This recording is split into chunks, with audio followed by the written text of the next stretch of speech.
Welcoming गर्ने वातावरण त बनाउनु पर्यो नि, वेलकम गर्ने वातावरण बनाउनु पर्यो। अब एफडिआईको त एकछिन कुरै छोडिदेऊ, एफडिआईमा जानुभयो भने म थप कुराहरू भन्न सक्छु। एउटा एफडिआई थियो कुनै, त्यही एफडिआईलाई पनि कति दुःख दिइयो नेपालमा भन्ने कुरा यहाँ हामीले भोगेका छौँ। आफ्नै नेपालीहरू पनि यो 20 देखि 30 वर्षको पिरियडमा यति धेरै सक्षम हुनुभएको छ। हामीले म युके अध्यक्ष हुँदाखेरि एउटा कार्यक्रम गऱ्यौँ इन्भेस्टमेन्ट सम्बन्धी मेरै अध्यक्षतामा। त्यसपछि हामीले एनआरएन इन्भेस्टमेन्ट कम्पनी भनेर खोल्यौँ। आजभन्दा 12 वर्ष अगाडि, 13 वर्ष अगाडि भनौँ, 2012बाट सुरु गरेका थियौँ। त्यति बेला 1 खरब 20 अरब पैसा हामीले चाहिँ सजिलै पैसा उठायौँ। 1000 जनाले इन्भेस्ट गर्नुभयो। त्यसलाई बिस्तारै अझ रेगुलर लिएर जान सक्यो भने त पैसाको खाँचो हुन्छ र हुँदैन नि। अहिले भर्खरै पनि मात्रै पनि त म मिटिङ गरेर आएको। अमेरिकाबाट, क्यानाडाबाट, अस्ट्रेलियाबाट साथीहरूले कम्पनीबाट एफडिआई गर्नुभयो, बेच्न पनि पाउँदैन, त्यो रिपार्टेसन गर्ने त कुरै छोडिदिनुहोस्। अब यस्तो नीति भएपछि फेरि पैसा आउँछ, पैसा ल्याएपछि लानु पाउनु पर्दैन। यति पनि सिम्पल कुरालाई पनि फेसिलिटी गर्न नसकेपछि हामीले देशको डेभलप गर्छौँ, विकास गर्छौँ भनेर त्यो कुर्सीमा बसिरहँदाखेरि लाज मान्नु पर्ने कि नमान्ने भन्ने अवस्था आएको छ। कतै कतै यो संविधान पनि बाधक छ अहिलेको 72 को संविधान। 72 को संविधानले नै रोकेका कुरा होइन होला, यो कानुन सानुनले र अरूहरूले रोकेका होला। संविधानले चाहिँ त्यो एफडिआईहरूको बारेमा त रोकेको छ र छैन जस्तो लाग्छ। तर फेरि एउटा दुर्भाग्य के हो भने कत्रो टेक्नोलोजीको जमाना आयो, 1 क्लिक गो। आज सेभरमा जा भएन, फिटामा जा भएन, परराष्ट्रले एक्टले उ गर, ल हेर्नुहोस् है, यहाँ गएर रिक्वेस्ट गर, त्यहाँ हुँदैन, फेरि उहाँलाई एप्रुभ गर्नुपर्छ। हामी त बुझ्दैनौँ वास्तव भन्ने बेला। कम्पनी खोला त भरे 2 सेकेन्डमा, अनि त्यसपछि 2 सेकेन्डमा एकाउन्ट खोला, अनि त्यसपछि चाहिँ पैसा इन्जेक्ट गर, त्यसपछि चाहिँ ल आजबाट काम सुरु भनेर सेम मिनटमा काम सुरु गर्ने बानी बने। यहाँ त 2 महिना, 3 महिना, 5 महिना, 1 वर्ष, 2 वर्ष कति हो समय के। त्यही त त्यो सिस्टमलाई जुन युकेमा तपाईँले एप्लाई गरेको सिस्टम छ 2 सेकेन्डवाला कुरा गर्नुभयो, त्यसलाई नेपालमा चाहिँ स्थापना गर्नको लागि, इस्टाब्लिस गर्नको लागि चाहिँ अब तपाईँहरूले गर्नुपर्ने र गर्न चाहेका कुराहरू के हुन्? मेरो प्रश्न नै त्यही हो। वास्तवमा नेपालमा गर्न हामीले चाहेको कुराहरू के हो भने सजिलैसँग पैसा ल्याउन लान पाउनु पर्यो। म धेरै पहिलादेखि यो डलर एकाउन्ट खोल्न पाउनुपर्छ, त्यसलाई रिपार्टेसन गर्न पाउनुपर्छ। त्यो डलर एकाउन्ट मार्फत आएको पैसा लगानी इन्भेस्टमेन्ट गर्न पाउनुपर्छ र त्यसलाई रिपार्टेसन गर्नुपर्छ भनेर लडेको मान्छे हो। 6 महिनामा 5 चोटि जनार्दन अर्थमन्त्री हुँदाखेरि नियमावली चेन्ज गराएको पनि हो। मैले उहाँलाई रिक्वेस्ट गरी उहाँले गर्नु पनि भयो, म धन्यवाद पनि दिन चाहन्छु। तपाईँको अब अलिअलि एकाउन्ट पनि खोले, जस्तै कसैले पैसा ल्याएर यहाँ 2% ब्याजमा अथवा 3% ब्याजमा र कोहीमा 1% ब्याजमा त ल्याउने व्यवस्था त भयो। तर त्यो पैसा ब्याङ्कमा मात्र राख्न त कसैले ल्याउँदैन। त्यो पैसा इन्भेस्ट गरेर फेरि त्यो पैसाले कमाएको मुनाफासहित ल्याएर रिपार्टेसन गर्न दियो भने पो हुन्छ। त्यो पैसा इन्भेस्ट गर्न मिल्दैन, लगानी गर्न मिल्दैन, हेर्नुहोस् समस्या। त्यसले गर्दाखेरि सबभन्दा पहिलो कुरो के छ भने फेरि पनि हाम्रो राजनीतिले नीति बनाउने ठाउँबाट ओपन गर्नुपर्छ। अबको जमाना कस्तो आयो भने सबैले आऊ, काम गर, सकभर ट्याक्स फ्री गरिदेऊ, अनि गर्न सकिने हाम्रो ठाउँमा भएका चिजहरू, यी डाँडा काँडाभरि गाँजा लाएर बेच्न पाउनुपर्ने ओपन किन नगरिदिने? आज होल्यान्डले गाँजा बेचेर सबभन्दा ठुलो इकोनोमी कमाउनु हुन्छ भने हाम्रो त नेचुरल हुन्छ बाबा। त्यो रोक्नुपर्ने कारण के हो म त बुझ्दिनँ। त्यहाँ हेर्नुहोस् त आज कतिले रोजगारी पाउँथे। अब यो हाइड्रो सेक्टरहरूमा अझ बढी अगाडि बढाउन सक्यो भने के हुन्थ्यो होला भन्नुहोस् त।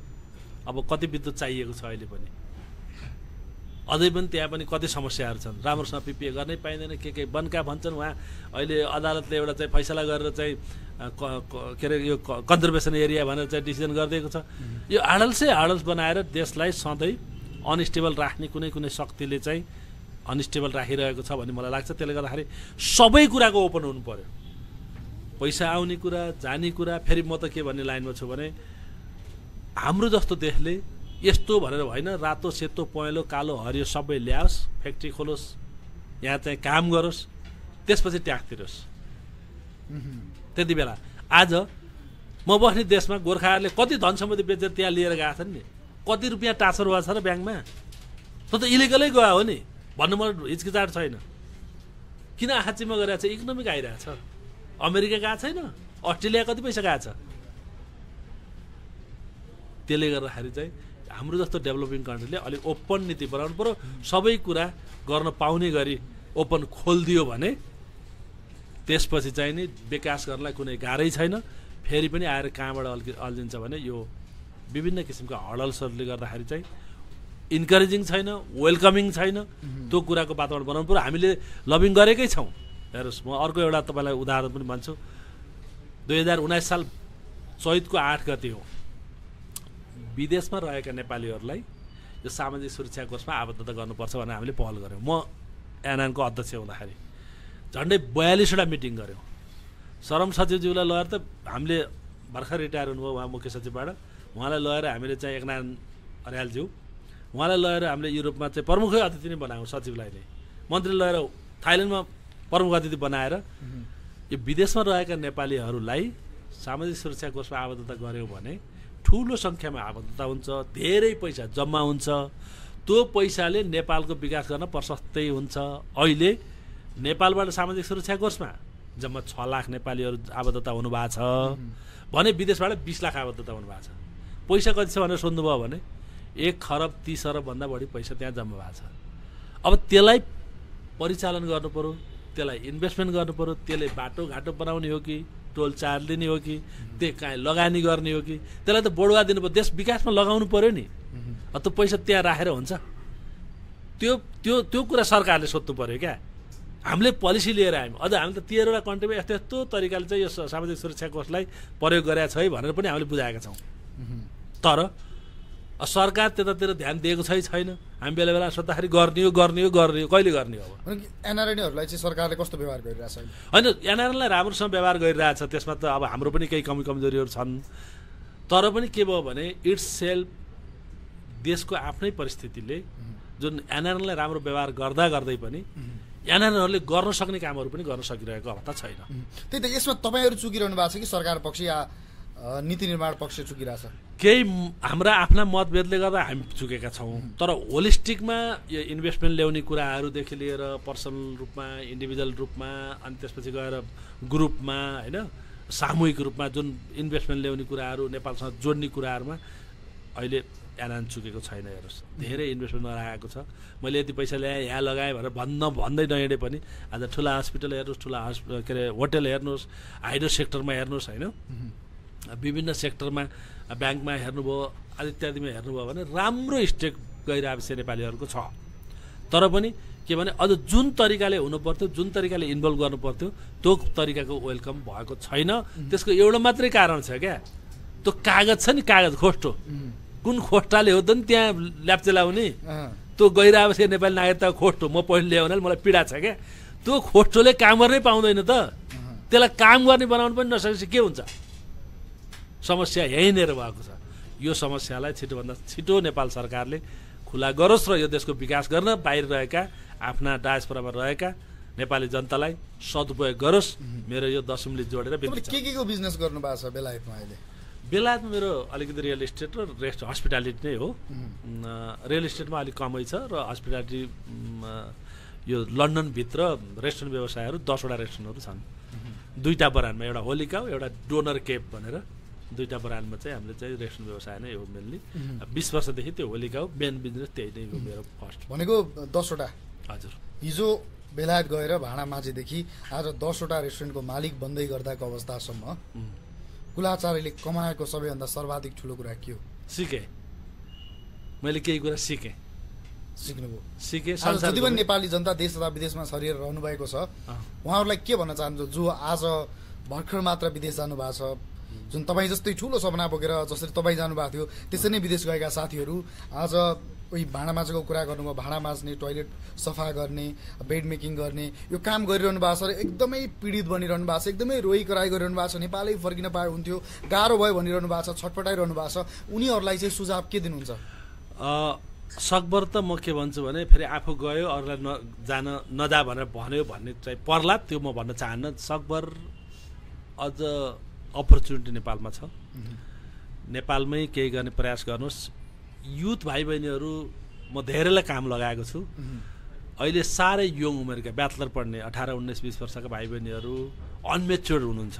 उहाँहरू विदेश जाने कुराले उहाँहरूको लाइफमा ठुलो चेन्जेस आएको पनि देखेको छु मैले। त्यसले गर्दाखेरि उहाँहरूलाई अलिकति थोरै दक्ष भएर अथवा सकभर अलि म्याच्योर्ड भएर फर्दर स्टडीको लागि र स्टडी गर्न गइसकेपछि यति सजिलो छैन अहिले चाहे त्यो युके होस् चाहे अमेरिका होस् चाहे अस्ट्रेलिया होस् त्यति सजिलो छैन त्यसमा म त के भन्ने गर्छु भने धेरैले काम लगाइदिनुहोस् कुलजी भनेर फोन गर्नुहुन्छ म त्यो भन्दा बित्तिकै के भन्छु भने केही न केही सिकाएर पठाउनुहोस् है यो बिजुलीको तारसार जोड्ने काम हुन्छ कि बरु कपाल काट्ने काम हुन्छ कि होइन सफा गर्ने हुन्छ कि आइरन लाउने हुन्छ कि सिम्पल पनि बेसिक नलेज भयो भने त्यस्ता कुरा काम लाउन सकिन्छ रेस्टुरेन्टमा पकाउने हो कि होइन मैले सिम्पली कुरा केही न केही नलेज बनाएर पठाउनुहोस् है नत्र भने गाह्रो छ रेस्टुरेन्ट पठायो वेटर गर्न जान्दैन भाँडा मान्दा पठायो पकाउनु किचनमा पठायो पकाउनु जान्दैन भाँडा मान्दै जान्दैन होइन मान्नुहोस् न अलिअलि केही न केही एक्सपिरियन्स भयो भने त्यो छिटो काम लाग्छ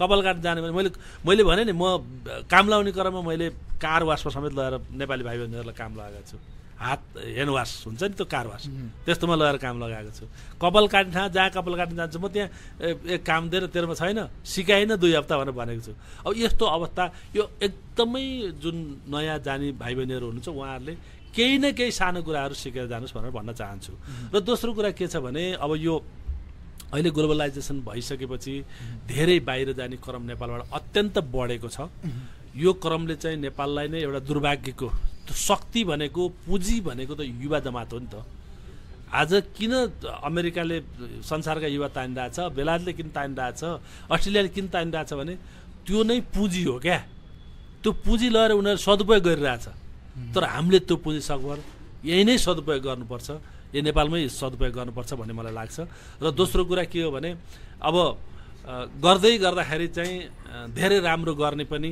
नेपालमा पनि हुनुहुन्छ त्यसले गर्दा सकभर आफ्नै जन्मभूमिमा केही गर्न सक्यो भने अझ राम्रो हुन्छ त्यतातिर सोचिदिनुहोस् भनेर भन्न चाहन्छु जस्तो बेलायतमा नेपालीहरूको अवस्था के छ अब त्यहाँ थोरै जान चाहे बेलायत ठुलो गोर्खाको समुदाय भुपु गोर्खाहरू र गोर्खा अहिले पनि हुनुहुन्छ त्यो समुदाय ठुलो छ उहाँहरूको बसाइ वृद्ध बुवा आमाहरू पनि फर्किनु भएको छ उतै बस्नु भएको छ त्यसको कारण के हो भन्ने कुरा म फेरि खोलिदिन चाहन्छु हेर्नुहोस् पेन्सन आउँछ नेपालमा आएर बस्यो भने कति आनन्द हुन्थ्यो हेर्नुहोस् 3-4 जनाले काम पनि पाउनुहुन्थ्यो आज त्यही पैसा फेरि फर्काएर लिएर जाने इकोनोमिक पोलिसीले के गरिदियो भने बेलायतको पासपोर्ट दिन थाल्यो ल हेर्नुहोस् है अनि ऊ गएर बाबामा गएर बसिसकेपछि त छोराछोरी पनि जाने भयो अनि के भन्दाखेरि पोखरा धरान काठमाडौँका घर जग्गा जमिन बेचेर फेरि पैसा उतै एउटा त्यस्तो जमात छ गोर्खा भुपु गोर्खाहरू जो आफ्नो राइटको पनि लागि पनि फाइट गरिराख्नु भएको छ अझै पनि र अर्को भनेको यो सिभिलियन जो जानुभयो विशेष गरी कामको सिलसिलामा अनि पढ्ने सिलसिलामा जाने र केही वर्ष अगाडिसम्म अलि राम्रोसँग छिटो 5 वर्ष काम गरेपछि त्यहाँको पिआर लिने अनि त्यसपछि एउटा पासपोर्टै लिने थियो अब अहिले छलफलमा आइरहेको छ अब त्यो पनि 10 वर्ष बनाउने छलफल भइरहेको छ सम्भवतः यो फेब्रुअरीसम्म एउटा डिसिजन गर्छ होला जति सजिलो पहिला थियो त्यति सजिलो अवस्था अहिले छैन र अझ पछि अझ गाह्रो हुँदै जान्छ होला भन्ने मलाई लाग्छ र तर पनि समग्रमा हामीले बहुत अत्यन्तै दुःखदायी घटनाहरू पहिला 2009, 10, 11मा म यहाँ युकेमा काम गर्दै गर्दाखेरि डिप्रेसनमा जाने विद्यार्थी भाइ बहिनीहरू मृत्यु हुने मैले झन्डै म उपाध्यक्ष युकेको हुने बेला मात्रै नि म च्यारिटी हेर्थेँ 10-12वटा लासै उठाउनु पर्ने अवस्था भयो त्यस्तो अवस्था चाहिँ अहिले देखिएको छैन दुर्व्यसनीमा एकदम पर्ने अलि बढी पाइन्थ्यो पहिला अहिले अलि कम भएको छ त्यसले गर्दाखेरि चाहिँ अलि युवाहरू पनि केही गर्नुपर्छ भनेर अगाडि बढेको बिजनेसमा अगाडि बढेको र युवाहरूले राम्रो गरेको र यो न्यू जेनेरेसनहरू अझ राम्रोसँग कम्पिटिसनमा जान सकेको अवस्था भेटेको छु मैले र जुन युनिभर्सिटीहरूमा पढ्ने भाइ बहिनीहरू पनि एकत्रित भएर छलफल गर्ने हामीले नेपालको लागि नै के गर्न सक्छौँ भनेर छलफल पनि गरिरहेको त्यस्तो अवस्था देखिन्छ अब तपाईँको चाहिँ जुन रेस्टुरेन्ट छ त्यसमा थोरै जोडे के छ काम गर्नेहरू नेपाली छन् कि अधिकांश अलिकति मिक्स छ तर बढी नेपाली नै हुनुहुन्छ अलिअलि मिक्स छ अब मिक्समा पनि बङ्गलादेशको इन्डियाको पाकिस्तानको मोस्टली एसियानै बढी छ र त्यसमा पनि अब मेरो विचारमा अब ठ्याक्कै मलाई अहिले तथ्याङ्क त छैन मसँग मेरो विचारमा चाहिँ 70% चाहिँ नेपाली नै हुनुहुन्छ तपाईँ एनआरएनको अध्यक्ष बन्दै गर्दा चाहिँ नेपालको लागि र एनआरएनहरूको लागि चाहिँ के गर्नुभयो यो पनि जान्नै पर्ने महत्त्वपूर्ण कुरा हो वास्तवमा मैले यो गैर आवासीय नेपाली सङ्घको नेतृत्व लिनको लागि अलि चुनाव लडेर पनि आउनै पर्ने अवस्था भयो। मैले चाहिँ मेरो डिजायर थियो संसारका नेपालीलाई नेपालसँग जोड्ने दुईटा मात्रै कुरा हुन् क्या। त्यो भनेको एउटा नागरिकता, त्यो नागरिकता राखिदियो भने आई हेभ ड्युल सिटिजन भनेर मेरो नातिसम्म पनि आउँछ, र अर्को मैले यहाँ सम्पत्ति राखिदियो भने आउँछ भन्ने कुरा थियो। त्यसले गर्दा म एकदमै डिजायर के भने यो नागरिकता छिटोभन्दा छिटो दिनुपर्छ। 76-77 कन्ट्रीमा मल्टी पासपोर्ट सिस्टम भइसक्यो। हाम्रो देशले आफ्नै यही देशमा जन्मिया जनतालाई विदेशी किन बनाउनु पर्यो, त्यसलाई अलिक छिटो गरिदियोस् भन्ने डिजायर थियो। र त्यो डिजायर हुँदाहुँदै म अध्यक्ष भएको बेलामा त्यही बेलामा नै मैले चाहिँ गैर-आवासीय नेपाली नागरिकताको अलि दरै लबिङ गरेर पहिलो गैर-आवासीय नेपाली नागरिकता लिने अवसर पाएँ। मैले अघि पनि भने, र त्यो नागरिकतालाई अहिलेसम्म काम गर्न पाइएको छैन। आशा गरौँ छिट्टै नेपाल सरकारले त्यसको कार्यान्वयन गर्नेछ र त्यसले नेपाली सरह संविधानले दिएको जुन अधिकार छ त्यो अधिकार प्रयोग गर्न पाउनेछ र त्यो छिटो गरिदिनुहोस् भनेर अनुरोध पनि गर्न चाहन्छु। एउटा महत्त्वपूर्ण काम त्यो थियो भने दोस्रो काम चाहिँ हामीले यही सामाजिक सुरक्षा कोषमा आबद्धता गर्नुपर्छ भनेर चाहिँ जोरदार माग गऱ्यौँ। त्यो पनि सुरुवात गरिदिउँ र आज चाहिँ धेरै बाहिर बस्ने नेपालीहरू 20 लाख नेपालीहरू आबद्धता भइसक्नुभयो र हुने क्रम छ। र यो चाहिँ अर्को एउटा महत्त्वपूर्ण काम छ। यो यति मात्रै होइन कि उहाँहरूलाई आबद्धता गरेर उहाँहरूलाई सुविधा दिने कुरा होइन। हाम्रो यसमा लक्ष्य के छ भने यो जुन रकम छ, यो पैसा छ, त्यो मल्टिप्लाई हुँदै जान्छ, बढ्दै जान्छ, अझ आबद्धता बढ्दै जान्छ र त्यो पैसाबाट चाहिँ यो देशको विकासको लागि काम गरियोस्, नेपाल सरकारले प्लान गरोस् भन्ने उद्देश्य हाम्रो थियो। र त्यो पनि एउटा महत्त्वपूर्ण काम र देशको एउटा पोलिसीले खरबौँ पैसा जम्मा हुँदो रहेछ नि त।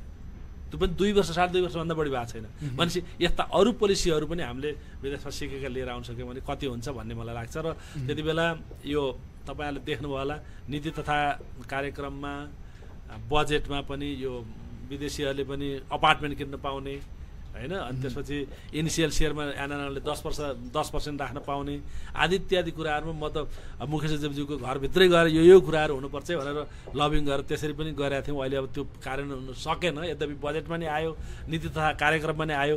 ती महत्त्वपूर्ण काम हुन् भने हामीले चाहिँ अलि लगानीलाई फोकस गरेका छौँ। मैले अघि पनि भनेको थिएँ म नै अध्यक्षता गरेर मेरै अध्यक्षतामा एनआरएन इन्भेस्टमेन्ट कम्पनी सुरु गर्नुपर्छ भनेर बेलायतमा 2012 जनवरी 28 तारिकको दिन हामीले चाहिँ त्यो पहिलो मिटिङ गरेका थियौँ। त्यति बेला हाम्रो संस्थापक अध्यक्ष उपेन्द्र महतो, तत्कालीन अध्यक्ष जीवा लामिछानेज्यूहरूदेखि लिएर अरू नेताहरू पनि पुग्नुभयो।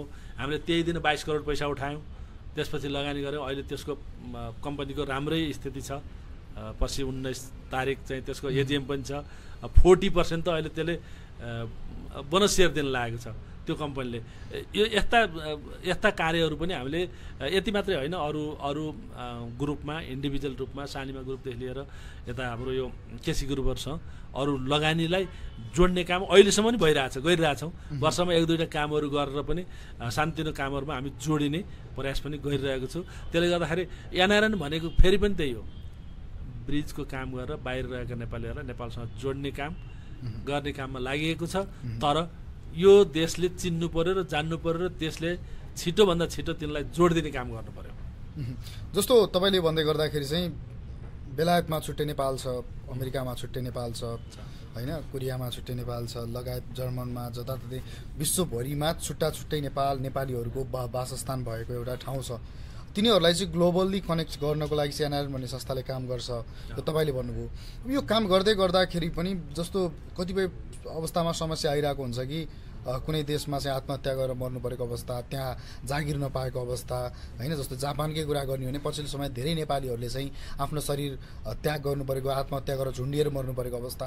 यो त्यहाँ चाहिँ पहुँचसम्म एनआरएनका प्रतिनिधिहरूसम्म त्यो कुरा नपुग्ने हो कि मर्नु नै पर्ने अवस्था जुन आजको यो ग्लोबल इकोनोमिकको यो युगमा पनि जुन अवस्था आइरहेछ, नेपालबाट गएका नेपालीहरू जस्तो युकेकै कुरा गर्ने भने पनि आत्महत्या गरेका कुराहरू आउँछन्, कहिले कुन देशका कुराहरू आउँछन्। यो कारण चाहिँ के भइरहेछ? यसमा चाहिँ प्रतिनिधिहरूले सही र सबल तरिकाले काम नगरेको हो कि उनीहरूसम्म त्यो कुरा नपुगेको हो कि के जस्तो लाग्छ यहाँलाई? वास्तवमा मलाई के लाग्छ भने अहिले कोही नेपालबाट भिजिट जान म बुल्गेरिया जान थालेँ अथवा म म्यानमार जान थालेँ अथवा कुनै कन्ट्री जान थालेँ भने कुलजी को छ त्यहाँ ल सम्पर्क गराइदिनुहोस् भन्नुहुन्छ क्या। यो नेटवर्क यति स्ट्रङ भयो कि तपाईँको हामीले बेलायत बसेर प्रत्येक कन्ट्रीमा हाम्रो साथीहरूलाई भनेर काम लगाउनदेखि लिएर सहयोग गर्ने अवसर यो नेटवर्कले दिएको छ। यो जुन सञ्जाल भन्यो त्यो अत्यन्त बिगेस्ट सञ्जाल, ठुलो सञ्जाल र यो सञ्जाल मार्फत हामीले चाहिँ नेपालीले नेपालीलाई मद्दत गर्न सक्ने एउटा राम्रो अवसर पाएको छ। अब अपवादको रूपमा कोही डिप्रेसनमा जाने, कोही अलिकति अब यहाँबाट ऋणधन गरेर त्यहाँ जाने, जुन गइसकेपछि चाहिँ आत्महत्या गर्ने आदि इत्यादि चाहिँ त्यो पर्सनल कुरा हो। जो एनआरएनले यो संस्थागत रूपमा काम नगरेर होइन, संस्थागत रूपमा त हेर्नुहोस् कति अप्ठ्यारोमा परेकालाई फर्काएको तपाईँहरू न्युज देखिराख्नुभयो होला, कति अप्ठ्यारोमा परेकालाई रेस्क्यु गरेको, कति जेलमा परेकालाई निकालेर हामीले पैसा उठाएका छौँ होइन र निकालेका छौँ। कतिपय ठाउँहरूमा चाहिँ समस्या पऱ्यो भने तत्कालै त्यहाँ गएर पनि हामीले डिल गरिरहेका छौँ। कतिपयलाई चाहिँ ल यस्तो आत्महत्या नै गरेर मर्यो भने पनि उसलाई कसरी दाह संस्कार गर्ने, अथवा दाह संस्कार गरेर पनि लासै पठाउने हो कि, अथवा 2-4 पैसा भयो भने उसले कमाउन गएको थियो, उसले ज्यान गुमाउनु पर्ने अवस्था भयो, बरु चाहिँ 2-4 पैसा उसको परिवारलाई अथवा उसको भाइ बहिनीलाई पढ्ने पैसा हुन्छ भनेर पठाइदिने आदि इत्यादि काम एनआरएनका सबै कन्ट्रीमा सबै साथीहरूले गर्नुभएको छ। नेतृत्वबाट चाहिँ यो मानवीय काममा एनआरएनका पदाधिकारीहरू चुकेको कति पनि छैन। म त्यो कुरामा चाहिँ एकदमै मलाई गौरव र खुसी पनि लाग्छ। तर अब इन्डिभिजुअल रूपमा कसैको कसैसँग सम्बन्ध हुन्छ, कुनै तरिकाले जान्छ र कुनै तरिकाले उसले चाहिँ अब बेलायतमै केही वर्ष अगाडि थेम्स नदीमा लास उठाउनु पर्यो मैले, नेपालीको। अब यहाँबाट ऋणधन गरेर जानुभयो, राम्रो मान्छे भेट्नु भएन, अनि उहाँ डिप्रेसनमा जानुभयो, अनि कता कता जानुभयो, अल्कोहलिक हुनुभयो, के हुनुभयो, त्यस्तो अवस्था बन्यो। अब कोही साथीहरूको चाहिँ हङ्सुलो भन्ने ठाउँ छ युकेको, त्यो ठाउँमा गएर उहाँहरूको के भयो भने तपाईँको चाहिँ राति सुतेको बेलामा डेथ भयो होइन। अब उसको आनी बानी आचरणले पनि होला, अब बेलुका ड्रिङ्क सिङ्क्स गर्नुभएको थियो होला अथवा केही थियो होला। अब त्यस्ता कुरामै एनआरएनले काम गरेन भनेर ब्लेम गर्न भएन, जबकि उहाँहरूले सम्पर्क गरेर कसैले सहयोग गरेन भने ब्लेम गर्ने कुरा छुट्टै रह्यो। तर अब यो भव्य गर्ने कुरालाई कसैलाई ब्लेम गर्नु भएन र सकेसम्म संसारभरिका नेपालीले एक नेपालीले अर्को नेपालीलाई हेल्प गरिरहेको छ। र म फेरि पनि यही तपाईँको कार्यक्रम मार्फत अझै पनि सहयोग गरिदिनुहोस् भनेर पनि म भन्न चाहन्छु। अब यो भन्दै गर्दाखेरि चाहिँ आजको दिनमा एनआरएनको नेपालमा सम्भावना र यसका सङ्कटका कुरा पनि हामीले गऱ्यौँ र यो गर्दै गर्दाखेरि चाहिँ अबको अवस्थामा तपाईँहरूले चाहिरहेको कुरा नेपालमा यो इन्भेस्टमेन्ट जुन तपाईँहरूको संस्था छ, इन्टरनेसनली कनेक्सन छ, यो इन्भेस्टमेन्ट चाहिँ नेपालमा गर्यो भने चाहिँ हामीले यो गर्न चाहन्छौँ। तर नेपालमा यो गर्नको लागि चाहिँ नीति अघि जो हामीले गरेको कुराको यो गर्नको लागि चाहिँ नीति निर्माण यसरी हुनुपर्छ, यो तवरबाट अगाडि बढ्नुपर्छ भन्ने त्यस्ता कुनै चाहनाहरू छन्? पक्कै छ, व्यक्तिगत तपाईँको पनि संस्थागत पनि। संस्थागत रूपमा हामीले त भनिरहेका छौँ पैसा ल्याउने मान्छेले लान दिनु पर्यो, सिम्पल कुरा गरौँ न। अब त्यो धेरै उ नगरौँ के, पैसा ल्याउने लाने कुराकै पहिल्यै उ छ नम्बर 1। दोस्रो कुरा जस्तै अब म ब्रिटिस भएँ, मेरो बालबच्चाहरूले भोलि यहाँ इन्भेस्ट गर्लान्, उनीहरूले रिपार्टेसन गर्दा त ब्रिटिसै भएर गर्नु पऱ्यो नि त। त्यस्तो संसारकै स्थिति हुने अवस्था छ, एउटा कुरा त्यो छ। दोस्रो कुरो नेपालको विकासमा फेरि पनि राम्रोसँग डायस्पोरालाई जोड्नुपर्ने आवश्यकता छ। यही हो नेपालको विकास गर्न अब लगानी भित्राउने कुरा होस्, नेपालमा पोलिसी भित्राउने कुरा होस्, अथवा सिकेको ज्ञान सिप पुँजी। हेर्नुहोस् आज उन्नत खेतीहरू गरिरहेछन् बाहिरबाट आउनेहरूले, त्यो पनि त त्यो ज्ञान हो नि त होइन। उन्नत होटलहरू बनाइरहेछन् त बाहिरबाट अलिकति सिकेर आएर, उन्नत तरिकाले हस्पिटलहरू बनाइरहेका छन् होइन। उनीहरूलाई कुनै किसिमको आलस नभइकन अझ गर है, अझ धेरै गर है भनेर जसरी विकसित देशहरूले भन्ने गर्छन् नि, वेलकम गर्छन् नि। आज हाम्रै छिमेकी देशमा तपाईँ इन्डियामा जानुभयो भने प्राइम मिनिस्टर मोदीले 1-to-1 बसेर तपाईँ केही गर्न चाहनुभयो भने पोलिसी बनाइदिनुहुन्छ यार। अनि नेपालले आफ्नै जनतालाई नि पोलिसी बनाउन सकेको अवस्था त होइन। त्यसले गर्दाखेरि ओपन नीति बनाउनुपर्छ। यो देशमा त म भन्ने गर्छु सबै वेलकम। यो टुरिज्मको ठुलो पोटेन्सियल भएको देश भएको हुनाले हामीले चाहिँ धेरै वेलकम गर्नुपर्छ। भिसा फीहरू ल आयो भने उसले $1000 खर्च गर्छ अथवा $500 खर्च गर्छ भने त $30 के हुन्छ, किन लिनु पर्यो? भिसा फ्री भनेर भनिदेऊ न होइन। अब त्यो गर्छ त सबै कन्ट्रीहरूले। अनि इन्भेस्टमेन्ट लिएर आयो, ल 5 वर्षलाई यो इन्भेस्टमेन्ट गऱ्यो भने ट्याक्स फ्री। अरे $मिलियन आउँछ भने त थोरै ट्याक्स, त्यसले त कति अरू क्रिएट गर्छ नि त। ट्याक्स फ्री गरिदिनु किन सक्दैन? गरिब देशहरूले गरिरहेछ त संसारभरि होइन। अनि अब हामीले बेच्न सक्ने के हुन्? खोला नालाहरू हाइड्रो बनाएर बेच्ने कुराहरू छन्, अरू जडीबुडीहरू छन्। मैले अघि नै गाँजाको कुरा गरेँ, गाँजा खेती किन नगर्ने? अरू तरकारी खेतीहरूका कुराहरू होलान्, अथवा अरू कुनै औषधि मूलहरू तपाईँको जडीबुटीहरूबाट चाहिँ गर्न सक्ने कुराहरू। नेपालमा गाँजा खेतीको कुरा गरिहाल्नुभयो। गाँजा खेतीको कुरा धेरै पहिलादेखि उठ्दै आएको छ र यसलाई चाहिँ वैधानिकता दिनको लागि चाहिँ सरकारले नचाहेको हो कि विदेशी तत्त्वहरूले नचाहेका हुन् कि केले नचाहेको जस्तो लाग्छ? मलाई ठ्याक्कै मैले अप्लाई पनि गरेको छैन, त्यसले गर्दाखेरि ठ्याक्कै यो किन हो भन्ने कुरा मलाई थाहा भएन। तपाईँले पटक पटक यो कुरा उठाउनु भयो। तर म त के भन्छु भने जुन सम्भावित भएका कुराहरूलाई खुला गर्नुपर्छ। मेरो ओभरअल टक हो यो। मेरो मतलब मलाई गाँजा खेती गर्न देऊ भन्न खोजेको होइन, मैले अप्लाई पनि गरेको छैन, मसँग त्यो नलेज पनि छैन। आज संसारमा सबभन्दा महँगो गाँजा चाहिँ नेपालको भनेर चाहिँ बेचिरहेछन् लुकाएर भने त्यसलाई खुला गरिदियो भने त कुन लेभलको बिजनेस हुन्छ होला नि भन्ने मेरो पर्सेप्सन मात्रै हो, नहुन सक्ला। त्यसले गर्दाखेरि चाहिँ यो मात्र एउटा कुरा होइन, यस्ता कुराहरू ओपन भयो भने मान्छेले गर्न चाहेका कुराहरू गर्छन्। दुरुपयोग हुनु भएन, दुरुपयोग हुन दिन भएन, सिस्टमले चाहिँ त्यसलाई गभर्न गर्नु पर्यो। तर के भने हाम्रो फाइनेन्सियल हिसाब किताबले हामीलाई बेनिफिट हुने, कन्ट्रीलाई फाइदा हुने कुराहरूलाई अलि ओपन गर्दै गएन भने हामी कन्जेस्टेड गऱ्यौँ भने त यहाँभित्र कसले ल्याएर पैसा राख्छ? ओपन गर्न सक्नु पऱ्यो नि, बल्ल पो आउँछ त, दुईवटा हात थाप्नु पऱ्यो। अब त झन् सजिलो छ हेर्नुहोस्, यति ठुलो इकोनोमिक चाइना, यति ठुलो इकोनोमिक इन्डिया, तिनै दुईवटा देशलाई हामीले राम्रो डेभलपमेसी कायम गरेर होइन हामीले चाहिँ कति 20-40 हजार मेगावाटमा हाइड्रोमा ल्याएर चाहिँ लगानी गर्न सक्ने बातबाट किन नबनाउने? जस्तो तपाईँले भनेको हिजोको दिनमा शासकहरू जस्तो शिक्षाको हिसाबले या धेरै हिसाबले पछाडि हुनुहुन्थ्यो, एक हिसाबको अनुभवको मात्रै उहाँहरू खेती गरिरहेको अवस्था थियो अधिकांशले, सबैलाई नभनौँ। र अब चाहिँ जुन जेनेरेसन चेन्ज हुनुपर्छ, जुन अहिलेको नयाँ पुस्ता युवा पुस्ता चाहिँ राजनीतिमा आउनुपर्छ, जुन अहिले अब जेनजीको कुरा गरौँ, जेनजी त एउटा नाम भयो, उमेर समूहको भयो, युवा पुस्तालाई सबैलाई समेट्दाखेरि चाहिँ विशेष गरी युवा पुस्ताले चाहिँ अब राजनीतिको प्रतिनिधित्व गर्नुपर्छ र युवाहरूले चाहिँ अब देश चलाउने अवसर पाउनुपर्छ, जो आफैमा पढे लेखेका छन्, जो आफैमा भिजनरी छन्, जसले देश विदेश बुझेका छन्, जसले टेक्नोलोजी बुझेका छन्, आइटी बुझेका छन्।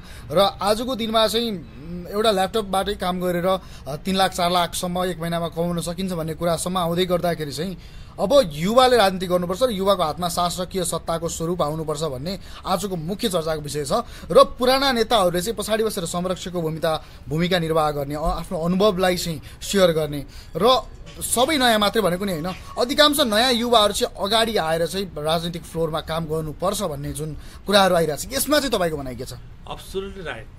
तर त्यहाँनिर के हुन्छ भने लिडिङ कसले गर्ने भन्ने कुरा हुन्छ क्या, कसले लिडिङ गर्ने हो? तपाईँको चाहिँ अब यङ डाइनामिक्स लिडरको आवश्यकता छ। अब अहिलेको जेनजी आन्दोलन त यसो सरस्वती मलाई हेर्दाखेरि आन्दोलन त भयो, लिड कसले गरे हो त नि? तर लिडर बिनाको फेरि पनि भिजन र लिडर बिनाको कुनै पनि लिडिङ सक्सेस हुँदैन क्या। अहिले यहाँ नेपालको परिस्थिति के देखियो भने भिजनरी लिडर चाहे त्यो पार्टीको रूपमा होस् चाहे जेनजीको रूपमा होस्, दुवैतिर हेर्दाखेरि ओहो यत्रो जेनजी आन्दोलन भयो, दिस इज अ भिजन भनेर एकजना लिड राम्रोसँग गर्ने र उसलाई सबैले विश्वास गर्ने पात्र बन्न सक्ने उसको क्यापेसिटी पनि हुनु पर्यो क्या। त्यो पात्रमा विश्वास गर्न सक्ने क्यापेसिटी भएन भने फेरि अहिलेको हाम्रो जेनजी आन्दोलनको जस्तो भद्रगोल हुनसक्छ। एउटा भिजनरी लिडर जो होस् उसले भिजन पनि राखोस् र उसँग त्यस्तो भिजन होस् कि यो देशलाई मैले कायापलट गर्छु। हेर्नु त शेख जायदको एकजनाको भिजनले आज दुबई कहाँ पुग्यो संसारको एउटा एट्र्याक्सन भन्यो नि, त्यो राजाको भिजन हो नि। त्यो भिजनरी चाहे त्यो जेनजीकै नाममा होस् अथवा त्यो जेनजी होस् अथवा बुढोपाको नेता होस्, त्यो भिजन भयो भने त आज हामीले देखाएको छौँ अमेरिका जस्तो देशमा 80 वर्षका त राष्ट्रपति भइरहेछ नि त। त्यो उमेरले पनि केही गर्छ भन्ने कुरा होइन कि, तर डिजायर हुनु पर्यो, उसँग भिजन हुनु पर्यो। त्यसले गर्दा अहिलेको नयाँ युवा पुस्ताले लिड गर्ने कुरामा त दुई मात्रै भएन, त सबैको भनाइ पनि छ, माग पनि छ। तर कुरा के हो भने उसँग भिजन र लिडरसिप खोइ त भन्ने क्वेसन त यहाँ रहिरह्यो नि त। आज नेताहरूले पनि राम्रोसँग भिजन र लिडरसिप गरेर राम्रो गरे अब त जेनजीले आन्दोलन गर्ने थिएन होला नि, आफ्नो पढाइ गर्थ्यो, के अरे अलि आफ्नो केरियर डेभलप गर्दै जान्थ्यो होला, त्यो 76 जना मारिनु पर्ने अवस्था हुन्थ्यो र हुन्थेन नि। त्यसले गर्दा भिजन चाहिएको लिडरसिपको खाँचो छ। जुन पुराना राजनीतिक दलहरू अब सचिएर आउन तयार हुनुपर्छ जस्तो लाग्यो नि तपाईँलाई? अफकोर्स हेर्नुहोस्, फेरि पनि मैले अघि भने राजनीतिक दलहरू सचिएर पनि आउनुपर्छ, राजनीतिक दलले भिजनसहित आउनुपर्छ, राजनीतिक दलसँग प्लान हुनुपर्छ। राजनीतिक दल फेरि पनि यो नीति बनाउने राजनीतिले हो क्या। संसारमा हेर्नुभयो भने नीति बनाउने आखिरकार राजनीतिले, भोलि चुनाव भयो भने फेरि आउनु त एउटा राजनीतिक दलै होला नि, होइन? उनीहरूसँग भिजन हुनु पर्यो क्या, न कि सत्ताको लागि जस्तो पनि खेल खेलोस्। आज हाम्रो देशमा दुरुपयोग भएको त्यही त हो नि। तर सत्ताबाट लखेटिएका नेपाली जनताबाट लखेटिएका नेताहरू फेरि राजनीतिमा आएर स्थापित हुन्छु, म फेरि चुनाव लड्छु भन्नुभन्दा पनि त्यो पार्टीलाई यदि पार्टी सोच्ने हो भने, भिजन सोच्ने हो भने, पार्टीको विचारधारालाई सोच्ने हो भने त आफू चाहिँ पछाडि बसेर मेरो पार्टी जोगाउँछु, देश निर्माणको सङ्कल्प लिएको छु सोच्ने हो भने त अन्य पात्रहरूलाई अगाडि सार्नु पर्ने थियो नि त। तर पटक पटक फेलियर भएको मान्छे फेरि किन आउन खोजिरहेछन्? त्यो त सुन्न सुगन्ध हुन्थ्यो नि, तर अब के अरे अलिकति आफू गार्जेनसिपमा बस्ने नयाँ मान्छेहरूलाई अगाडि लिएर आउने, तेरो भिजन लिएर आइजा भनेर अगाडि सारे, त्यसमा त सुन्न सुगन्धै हुन्थ्यो। दुर्भाग्य यहीँनिर छ। आज पनि कतै कतै चुनाव हुँदैछ होला, त्यहाँ पनि के हुने हो थाहा छैन। तर फेरि पनि अब केही न केही पुरानो नेताहरूले उहाँहरूले त्याग गर्नुभयो, तपस्या गर्नुभयो। अब नेपालमा त त्याग, तपस्या, जेल, नेल आदि इत्यादिको बढी क्यालकुलेसन हुन्छ होइन। उसको भिजनको कुरा त अलि पछाडिको कुरा हुन्छ यहाँ। त्यसले गर्दाखेरि ती कुराहरूलाई चाहिँ आफूले चाहिँ अब हामीले स्टेप डाउन गरेर, जस्तै म बसेको देशमा अलिकति इकोनोमिकलाई रिभाइभ गर्न सकेन, 45 दिनमा प्राइम मिनिस्टर राजीनामा खुसीले बाहिर बस्यो। हामी त त्यो सिकेर आएका छौँ।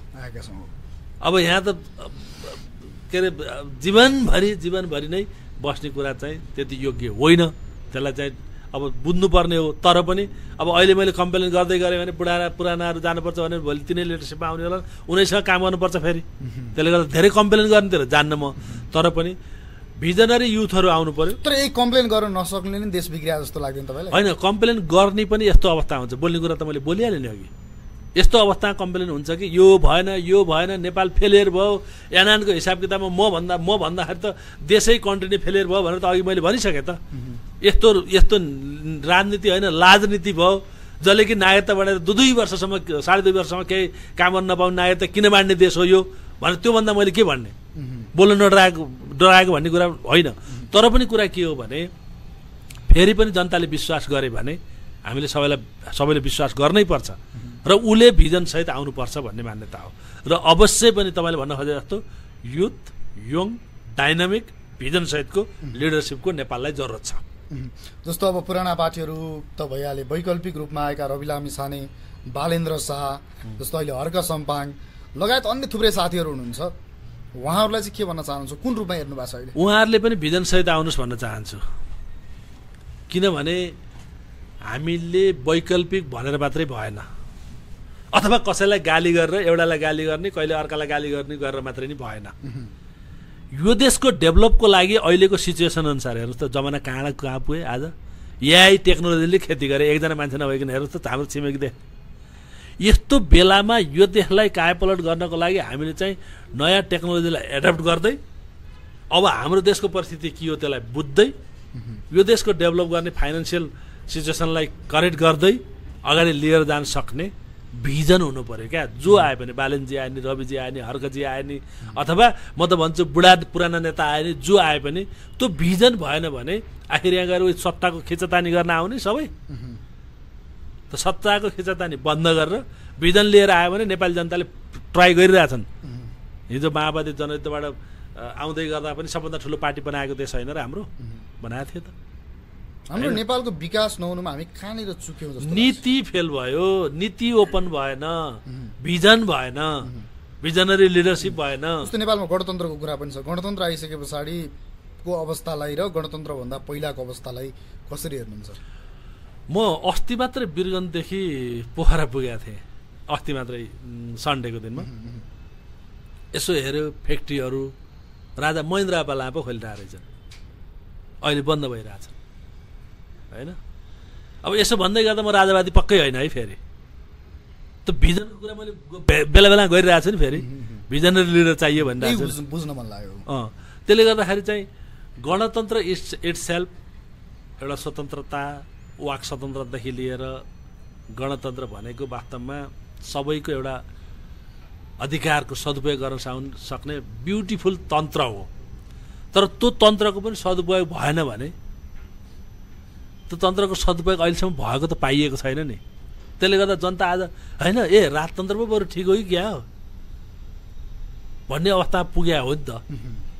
फेरि पनि म के भन्छु भने गणतन्त्र एउटा आफैमा ब्युटिफुल तन्त्र हो, तर त्यसको राम्रो मेटलाइज भएन, त्यसको सदुपयोग भएन।